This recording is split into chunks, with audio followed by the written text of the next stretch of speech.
unfit, or is he fit again after Wednesday? A few bumps and bruises, as you'd imagine, for the game. More contacts more than anything else, just with the type of game it was. Nothing major off the back of that, so we'll just see how everybody comes through. Everybody trained today. Warren Horror trained again today. Still a decision to be made on that one a little bit with how he is. Who else? And then the two that's still not quite right, or three, would be Rudy, Joe Newell and Alice Anamani. But everybody else has trained this morning and came through that. Are you inclined to make changes, given what's happened in the last 6 days? I think you're always looking at the balance. 3 games in 6 days, what that looks like, a bit of freshness at times. And obviously managing the group and managing how players are feeling. And as I've said, there is a few with bumps and bruises and see how they come through that. But ultimately the whole thing's about getting a reaction and making sure you bounce back from a poor result on Wednesday night and try and finish the week with 3 points. When you do a post-mortem on the game, do you look at it and think that was an opportunity missed to extend the gap on Rangers? I think it's more a case of not directly extend the gap on Rangers. I think it's, for the way the game went, it's an opportunity missed to try and get another 3 points. I think that's just the way.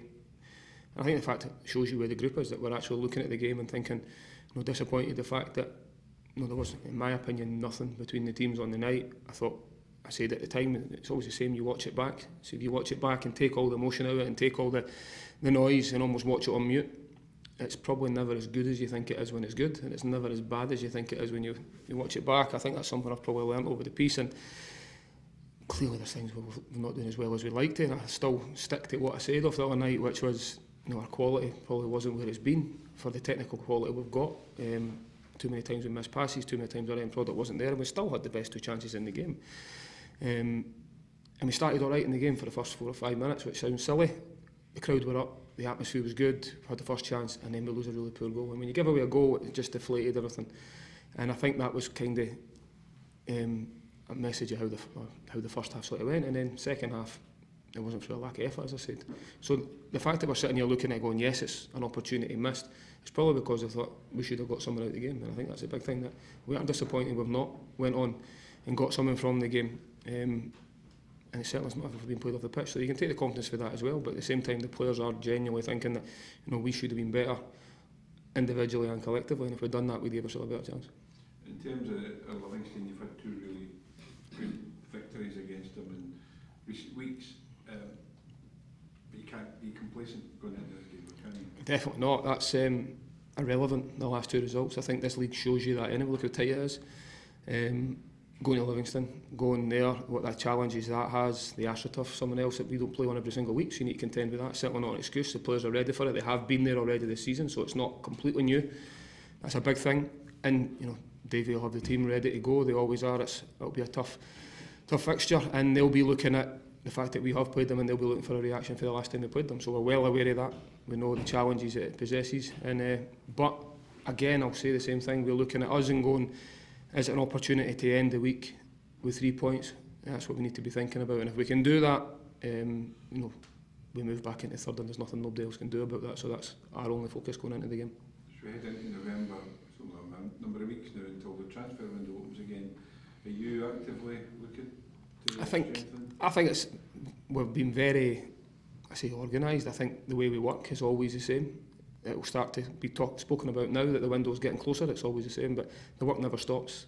The group, the recruitment department are always working hard. You're always looking at the squad. You're always looking at everyone's situation. What are players looking like at the end of the season? Are they under contract, not under contract? You need to always be looking at the squad and making sure, and the support has always been there, and I'm sure will be there, which is, if we feel something's there, it can make us better. That moves us forward and makes the squad better. The club have certainly been supportive on that. Players that you potentially missed out on in the summer, could you go back in for some in January? I think, there's always a list of targets. There's always situations that you're looking at. I think that the big thing that I always talk about is being proactive at looking at your own group as well. So I think you always need to be mindful of the fact that we've got a lot of good players here as well that have all got ambitions to play at the highest possible level, what that looks like. And that is the challenge of the recruitment department and the football club, is to always make sure that you've got targets, you've got players identified that can maybe come in if you need it, but at the same time, appreciating what we've actually got in the building as well. You touched on it there, talking about how close the league is, you know, how competitive it is. Do you feel that when you look at chances missed like the other night, is that something that needs to be addressed, because you can move up really quickly, can't you, and really establish a gap if you get a few results? Yeah, but I think even that's been in the last, so obviously Rangers game aside, with back-to-back wins and what that done for us in the league, quickly put us up into third. I could sit here and look over the whole course of it, which we'll probably have done now anyway, so as a reflection you're always looking at what you're doing, and as a group it's not a complete round of fixtures for us because this was due to be a Motherwell game, which would have been the last sort of one for us, 11th game, but them aside will have played everybody, so you get an idea for where you are. I could sit here and say we should have more points. The reality is we're not. Why is that? That's my job to fix, which is, again, I've said it a few times this season, creating enough chances, just maybe not finishing it off at the right time. But if we keep doing the things we're doing and keep getting better and keep improving, that will turn. I've absolutely no doubt about that. But it's not as if we're sitting in a bad position. That's, I keep reminding the players of this as well. So missed 2 big chances the other night that if you take one of them, it's a very different game going into the last 10 minutes of the game, and the momentum's with you. That looks very different. I don't think we lose the game, that's for sure. And then moving forward, you know, it's a completely different challenge this weekend. But if you go and win the game, as I've already touched on, what that looks like, you can't affect anything that's happened previously, but it puts us in a really good position. Does what happened last year give you even more, you know, I suppose, positivity when you're looking at players and just saying, you know, if we actually get a really good run of results together, it shows how, you know, it can change a season? 1,000,000%. We've been a very positive story on how quickly things can change in a positive way last season. I've said that many times, but then you also need to be, this is what the good thing about the group, and I say this to them, is making sure that you don't get too high after the back of a result, and you stay humble and you keep working hard and you appreciate why we're getting results, and when we have had results, why that happens, because it changes very quickly going the other way as well. So look how tight it is, as I've just said there.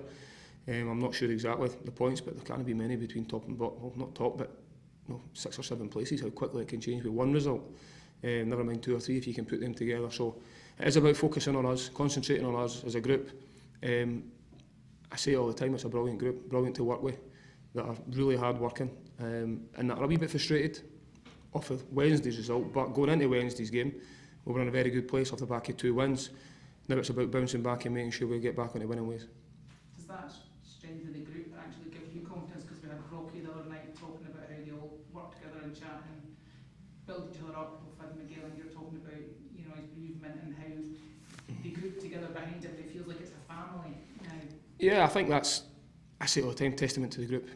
You've mentioned two players that, not Scottish players, they've not grew up in Scotland, have to come over, they have to move families, they're away from their families, the challenges you face doing that, having to settle, and how good the group is in allowing players and helping players to settle quickly. Miguel's a positive story on that. You look at him, how quickly he's settled coming into a new club, new country, new way of working. My training, how he trains with us, but he's a really strong mentally, tough boy. You see that all the time, even dealing with injuries. He's had a wee injury, hamstring injury already. Wanted to play after 5 minutes, never mind 5 days out. That's what he's like. He's just, he's so strong-headed, which is brilliant, and he wants to learn. So he's a real positive on that front. But again, I can't praise the group highly enough of, the integration within it and the togetherness. It's a big part of our success last season, and a lot of that's down to being through tough times, coming through that, and getting out the other side to it. And as I've said it before, I've got a good group of players for that front. There's Rocky a testament to that as well. I mean, you look at him and how the difficulties he had. He's obviously worked on a long time now, but captain the other night as well just shows that maybe wouldn't have thought that a couple of seasons ago that would be what was happening. I think so. I think it shows you. He is. Everybody leads in different ways. I think even when you look at that, I know Rocky had the armband on the other night. That everybody does that differently, and I think he's very much a leader. When he's playing, even when he's not playing, he's exactly the same in the training ground. He's got a lot of respect within the training ground, and within the staff as well. So I think he's a real positive story because of his Hibs journey, and he's had to go through adversity with that. I think we'd all agree with that.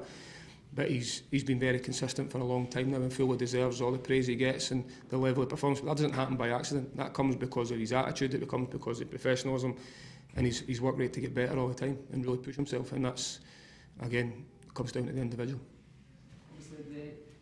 Livingston have been 2 good results there, but what is it about Livingston that seems to appeal to this team when you are playing them that you have got a lot of better?